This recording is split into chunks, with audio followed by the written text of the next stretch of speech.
90.7 KPFK, Los Angeles. Rethinking Heroes, Life After the Military with Cary Harrison. And it is 24 minutes past the hour. Cary Harrison with you, your new best friend. This is Rethinking Heroes, rethinkingheroes.com.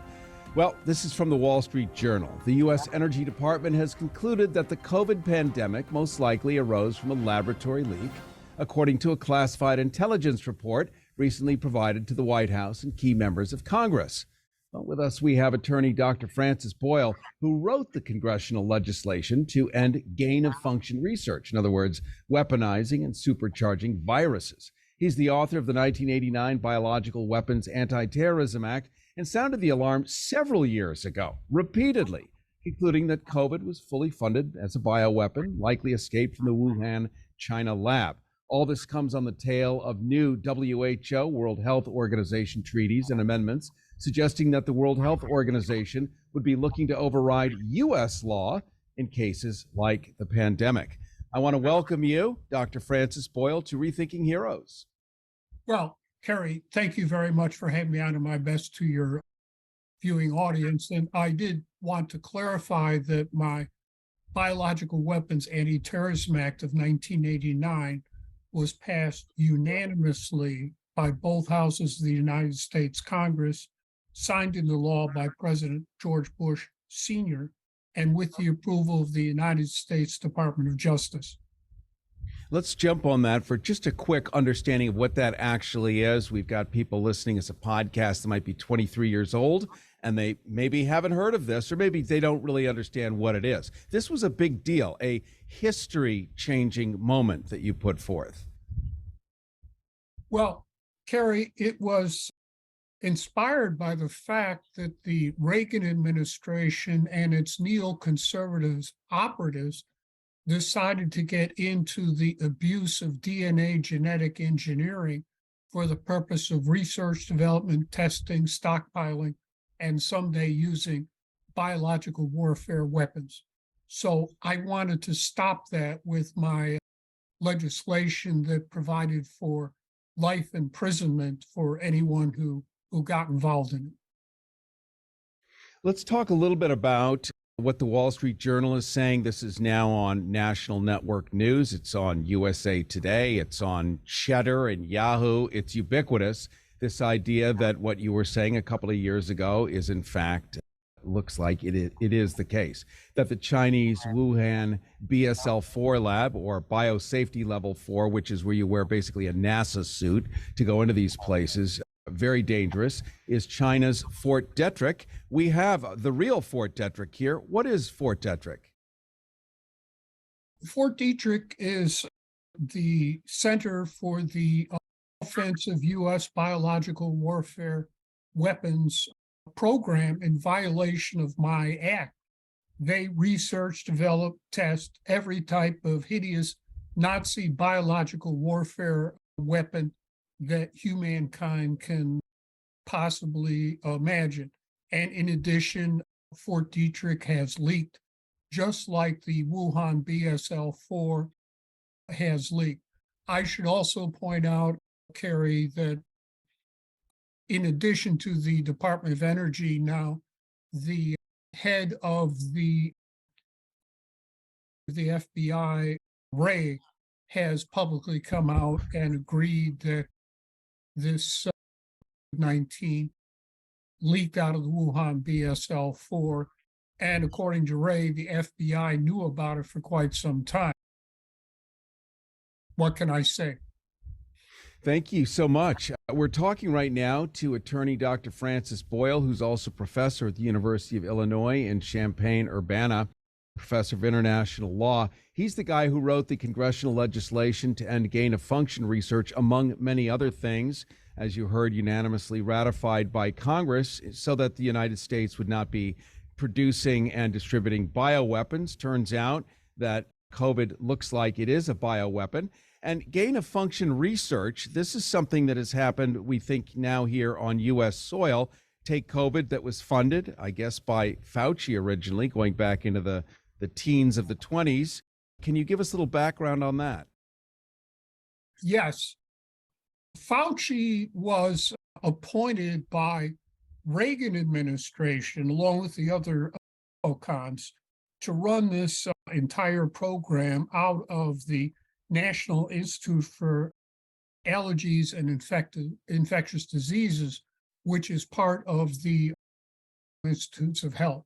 So about 95% of it, that was even according to the New York Times, has been done by Fauci. And if you are interested, you could read Bobby Kennedy Jr.'s book, The Real Anthony Fauci. The whole case is set out against him there. But as for COVID-19, it was co-developed by the Wuhan BSL-4 and the University of North Carolina BSL-3. It was all funded by Fauci and NIAID. It was funded by the Institutes of Health with Francis Collins.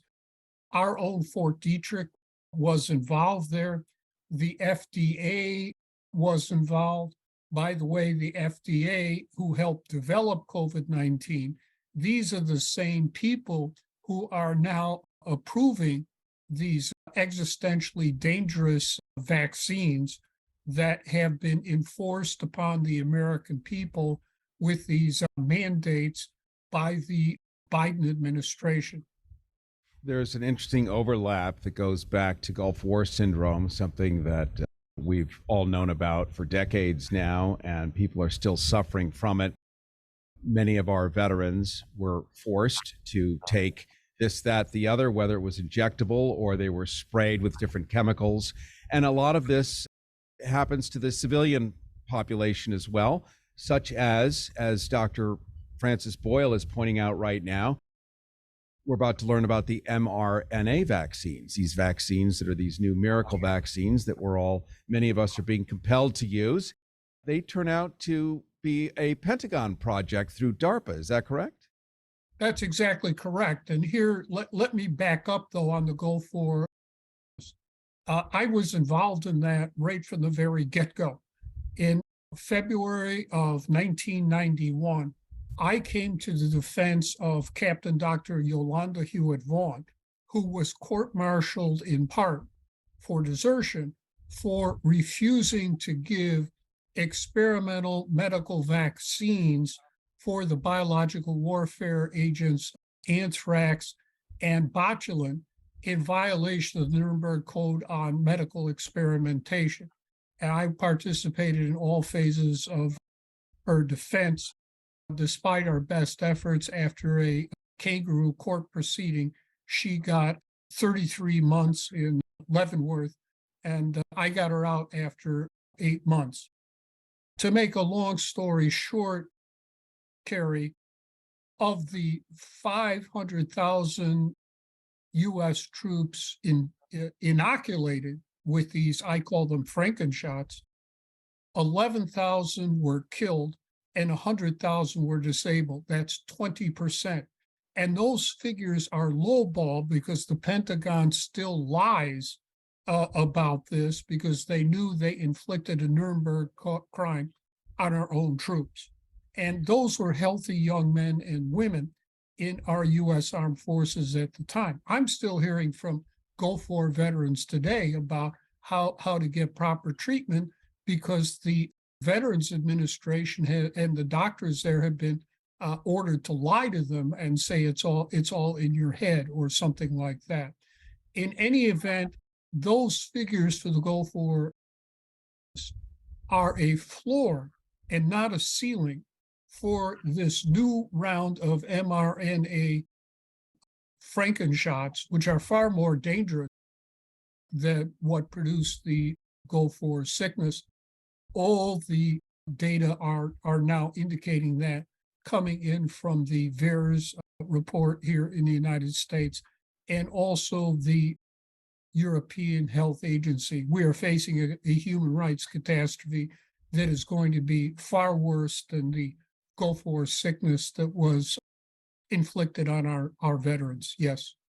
Thank you. Dr. Francis Boyle, I would like to re-invite you because regrettably we're out of time for this live segment, but I would like to talk about the World Health Organization next time and what that really means to us here in the U.S., having an organization overseas making decisions about our health and overriding our own laws, something that you've also brought to light. So I hope you'll accept an invitation to come back and we could talk about that further. Sure. The World Health Organization was involved in developing COVID-19 at the Wuhan BSL-4, where it was a sponsoring institution. So, of course, it's rotten, corrupt, criminal, and despicable. We need to leave the WHO immediately. We've been talking to attorney Dr. Francis Boyle, who wrote the Congressional Legislation to End Gain-of-Fuction Research, in other words, weaponizing and supercharging viruses, author of the 1989 Biological Weapons Anti-Terrorism Act, unanimously passed, ratified by Congress, who's been sounding the alarm, and now, of course, it is confirmed by all the media, whether it's mainstream, whether it's blogs, it doesn't matter, everybody. So you heard it here first, you heard confirmation. I want to thank you so much for joining us today. This is Cary Harrison, Rethinking Heroes, back in a flash.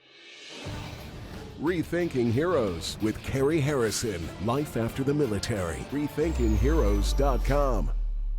Do you owe $10,000 or more to the IRS? Then get on board with the Tax Admiral and let us steer your way to financial freedom. The IRS is the largest collection agency in the world. They can freeze your bank accounts, seize your car, home, will garnish your paychecks and benefits. Don't take on the IRS alone. I can fight for you using industry secrets that can help stop the IRS. I'll cut your penalties, slash your interest, and reduce your overall tax bill. Sometimes I can even get it zeroed out completely. We're an A-rated company with over 30 years experience helping people clean up their mess with the IRS. And we have a 95% customer satisfaction rating. If you owe $10,000 or more to the IRS, are facing an audit, a lien, or levy, then call me right away. You're in charge with the Tax Admiral. Call me now for your free emergency consultation. Call 877-252-5765.